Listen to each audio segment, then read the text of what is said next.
Mēs esam piedzīvojuši daudz visu ko. Daudz ko foršu, vēl foršāku un pavisam foršu. Daudz visa kā neforšāka un pavisam riebīga un briesmīga un šausminoša arī. Mēs visi esam visu ko piedzīvojuši, bet varbūt arī jūs esat pamanījuši kādu interesantu likumsakarību. Tikko mēs piefiksējam kaut ko labu, te beidzot, ak, dieniņ, cik forši, te beidzot. Ka mēs sajūtam, ka mēs uztveram kaut kā laba ienākšanu, notikšanu mūsu dzīvē, notiek kaut kas tāds, kas visu kārtīgi sajauc, dažreiz izārda pavisam, un mums galvā atkal ieskanas doma, ak, Dievs, ko par ko man, kas man, kāpēc? Un tā visu mūžu kaut kas bija un izbija atkal niknums, dusmas, sāpes, skumjas un vilšanās. Un, katrs kā mēs citādāk kaut kā reaģējam. Bet man vienmēr ir bijis baigais niknums un jautājums, kas par lietu? Pilnīgi var just, ka iekšā kaut kas tāds sēž un man ir niknums, tā nevar būt, tā nedrīkst būt. Un tad es sāku pētīt.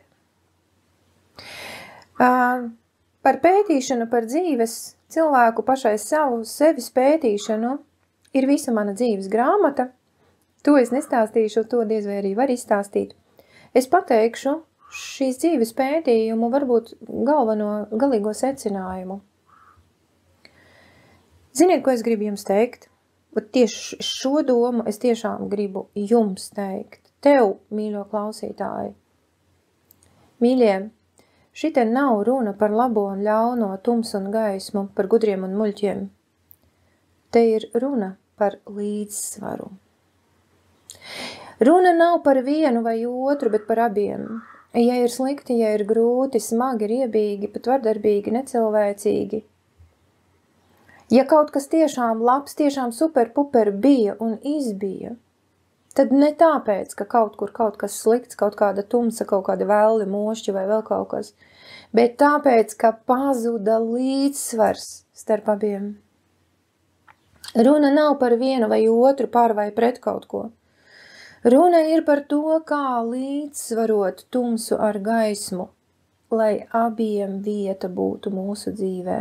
Kāpēc? Tāpēc, ka tumsā ir gudrība, zināšana, saprašana, mācēšana, varēšana un spēks sasniegt to, ko gribas. Vajag, kas patīk.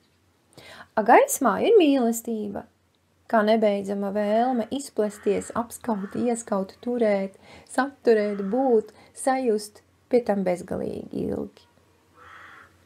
Vai tad tas nav tas, ko mēs gribam? Vai tas nav tas, ko mums vajag? Gan zināšana un saprašana, gan spēks un varēšana. Visu, ko vēlamies ne tikai sasniegt, bet vēl arī noturēt, lai nepazūd. Gan arī mīlestība, prieks, azarts, interese un visas augstās vibrācijas, kuras arī gribas baudīt, kurās gribas būt kā siltā šokolādes vannā visu laiku. Mēs taču gribam visu. Pie tam nevis pēc kārtas, vienu un otru. Mums gribas visu uzreiz. Gan gudrību, gan spēku, gan mīlestību, prieku un azartu. Vai tad tā nav?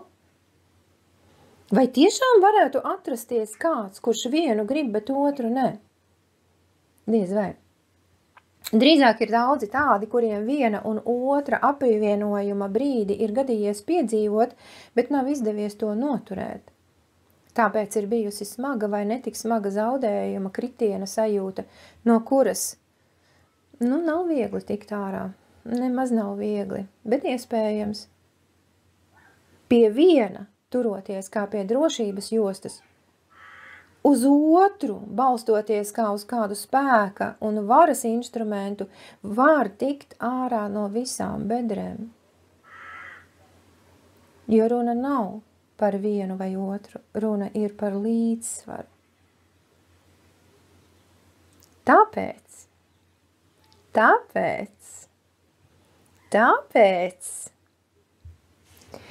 jūsu tagadējās pieredzes, izjūtu, dzīves, apziņas stāvokļa līdzsvarojumam Es varu piedāvāt abas savas mācību programmas. Līdz šim es strādāju tikai ar vienu šo programmu, Mācīsimies kopā, kurai ir paredzēta tiem, kuriem kaut kādu iemeslu dēļ ir grūti darboties, izmainīt kaut ko, realizēt kādas savas domas un idejas, visādu nejauku izjūtu. Nespēka, bezspēcības, apjukuma, strupceļa sajūtas dēļ. Šī programma Mācīsimies kopā bija domāta tiem, un mēs strādājām tieši ar cilvēka emocionālo jūtu, enerģētisko sfēru. Mēs apguvām un joprojām turpinām apgūt tādas zināšanas un prasmes, ar kurām jebkuru defektu var padarīt par efektu, jebkuru, lai vienalga, kas būtu noticis un lai ko jūs justu, lai kāda iemesla dēļ jūs justos slikti. Šo defektu pēdiņās var padarīt par efektu, jebkuru. Cilvēka emociju un izjūtu sfēra ir tik sasodīta, elastīga, ka tiešām jebkuru defektu var padarīt par efektu. Tik tālu, cik tālu cilvēkam pašam gribas. Cik labi viņš grib justies. Citreiz viņam daudz nevajag. Viņš izlabo kādu vienu sajūtu, viņš to pārmaina, izmaina, viņam vairāk nevajag. Bet ir cilvēki, kuri grib vēl un justies arvien foršāk un foršāk un foršāk. No katra defekta viņi ir iemācījušies un iemācās izdabūt efektu. No katra. Bet vesela kaudze, vairāki 10 dažādu šādu mazu, it kā nemanāmu, it kā nesvarīgu prasmīšu. Tas ir tas, ko mēs esam mācījušies, tas ir tas, ar kuriem, ar cilvēkiem, daļu no šiem cilvēkiem, ar kuriem ir kopā strādāts, mēs esam kopā joprojām. Un mēs joprojām turpinām mācīties. Joprojām atrodas kaut kas interesants. Tikai jau miedarbībā ar jauno telpu. Nevis vairs tik daudz ar sociumu, bet tieši ar jauno telpu. Daudz visa kā interesanta. Tagad mēs pētām kopā tieši šo visu to, kas nāk pie mums, ko mēs varam uztvert cauri izjūtu sfēru. Tālāk par jauno programmu. Jaunās programmas nosaukums ir Skats nākotnē. Šī programma ir paredzēta tiem, kuri daudz domā, kuru pasaulē ir daudz visādu nepilnību, nepietiekamību, nebūšanu, nepareizu būšanu, tik daudz neizpratnes par kaut ko, ka prātā ik pa laikam šaujas visādi jautājumi, uz kuriem cilvēki meklē atbildes un varbūt arī var atrast, varbūt arī nevar atrast, vai viņi atrod un viņiem izrādās liekas, ka tās atbildes un tā informācija ir apšaubāma, nepietiekama, neskaidra un vispār. Šādus cilvēkus es saucu par patiesības meklētājiem. Šī programma nav tik daudz uz enerģētiku, uz jūtu sfēru vērsta, cik uz informāciju. Galu galā jaunā realitāte taču ap informāciju grozās. Informācijas laikmets. Kā cilvēks jūtas, kā viņš uzvedas šajā te īpašajā realitātē informācijā, kā kādā okeānā. Ko tur var darīt, kā tur var kustēties, kā tur var visādus manevrus izpildīt un kā tas vispār notiek šajā informācijas okeānā. Šeit es piedāvāšu apgūt tādas zināšanas un prasmes, kuras ļaus patiesības meklētājiem, varbūt arī tev, mīļo klausītāji, skatītāji, atrast atbildi uz jebkuru jautājumu. Jebkuru. Pilnīgi jebkuru. Pie tam patiesu atbildi, tīru, īstu, pareizu. Tādu, kādu visi patiesības meklētāji meklē, bet reti kurš atrod. Jo lāga jau nezina, kā tas izskatās, kas tiek meklēts. Cilvēka apziņas un prāta iespējas sabiedriskajos, vēl jau vairāk planetārajos un vēl lielākos informācijas laukos arī liekas bezgalīgas. Vismaz līdz tam brīdim, kad būsim tur iejutušies jau tikpat ērti un apradušies šo informācijas vidi jau tādā līmenī, ka tālāk jau vairs neko nevar izgudrot. Tā kā mēs esam pieraduši tagad pie sava ķermeņa, gulta šķībām, pie sava galda, tuvējā veikala un vienkārši savas fiziskās realitātes. Tātad jaunā programma ir vērsta uz cilvēka attiecībām ne tik daudz ar savu iekšējās pasaules izjūtu sfēru, jūtām enerģētiku, cik ar informācijas plūsmām, kuras arī notiek pašā cilvēkā, informācijas lauki ārpus viņa, kuros var ieiet, kuros var visu ko atrast, sameklēt, atrast, izdomāt, radīt. Un tieši caur informāciju.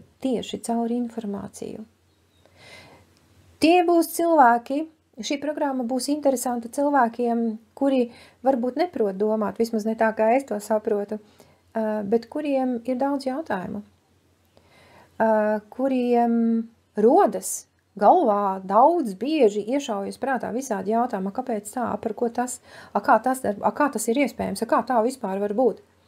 Šī programma varētu būt interesanta tieši šādiem cilvēkiem. Kura no programmām uz jums vairāk runā? Ierakstiet komentāros. Varbūt tās jums jau gribas teikt, jā, vai šitā programma man interesē. Man ir kaut kādi emocionālie stāvokļi, kas man satrauc, un kas man vienkārši besī ārā, es nevaru, man kaut kāds emocionālais stāvoklis, kaut kādas izjūtas, sajūtas, kas man traucē dzīvot. Varbūt tās jums ir tāda interese un vajadzība. Var iemācīties veselu čupu visādu prasmju, mācoties kopā mēs varam iemācīties tā, ka jūs ne tikai šajā dzīvē, bet arī daudzās citās nākamajās dzīvēs pratīsiet savas izjūtas regulēt tā, kā šoferītis regulē mašīnas gaitu uz ceļa. Bet varbūt jūsu aktīvākā ķermeņa daļa ir tieši galva, ar daudzām dažādām domām par visu ko, ar daudziem jautājumiem. Tad jums noderēs šī otra programma ar nosaukumu Skats nākotnē, kur nākotnē ir informācijas realitāte, pie kuras mums būs jāpierod tieši tāpat, kā mēs esam pieraduši pie savas fiziskās tepat, kur mums ir koki un mājas un mašīnas. Padodiet ziņu. Tūlīt, burtiski tuvākajā laikā es saplānošu laiku, darbus, un es noteikti aicināšu jūs piedalīties, vai nu vienā vai otrā programmā. Un tagad es atkal atgriežos atpakaļ pie savas mūža vecās domas par to, ka cilvēki ir baigi, riktīgi forši, ka viņos ir, var sajust to potenciālu, bet viņi paši to nezin, tāpēc bieži vien uzvedas, dažreiz gribas teikt uzvedas kā cūkus, bet tāpēc, ka viņi nezina, kas viņos ir iekšā. Un caur šīm savām programmām es pievienojos tai cilvēka daļai, kura viņos visos iekšā ir, un es viņu velku ārā. Man gribas viņam pašam cilvēkam to parādīt. Gribas pateikt, paskaties, redzi, tev tas ir, tu to vari. Un tāpēc tagad man gribas teikt, ka mēs visi kaut kādā ziņā esam eņģeļi. Visi cilvēki. Lai ko viņi darītu, lai kādi viņi, es nezinu, kā izpaustos, cik varbūt nepatīkami vai sāpīgi, mēs visi esam eņģeļi. Tikai ar aizlaustiem spārniem. Vieniem viens spārns lausts, otriem otrs. Un lidot nevar nevieni, ne otri. Tādu foršu dzīves lidojumu nav mums, vai ne? Laimīgā kārtā šos spārnus var dziedināt. Ar vienu programmu mācīsimies kopā, var dziedināt izjūtu, enerģētisko spārnu. Ar otru programmu var dziedināt otru spārnu, to, kurš ir paredzēts informācijai, lidojumiem pa informācijas laukiem. Un te man gribas pajautāt tev, mīļo klausītāji, ko tava sirds visvairāk kāro? Uz kurieni tā tiecas? Ko tā vēlas par visu vairāk? Tava sirds. Ko vēlas, ko tu jūti sevī, kā dziļu,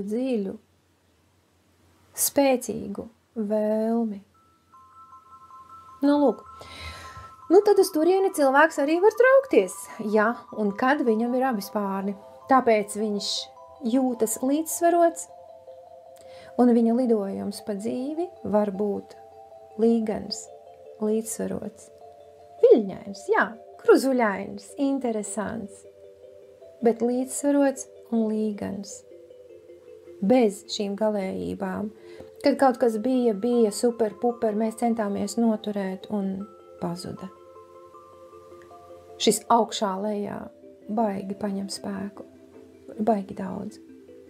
Šo dzīves lidojumu var līdzsvarot tad, kad mēs dziedinām abus savus spārnus, enerģētisko vai informācijas, vai varbūt abus divus. Var arī tā. Sazināsimies. Vēl mēs sazināsimies.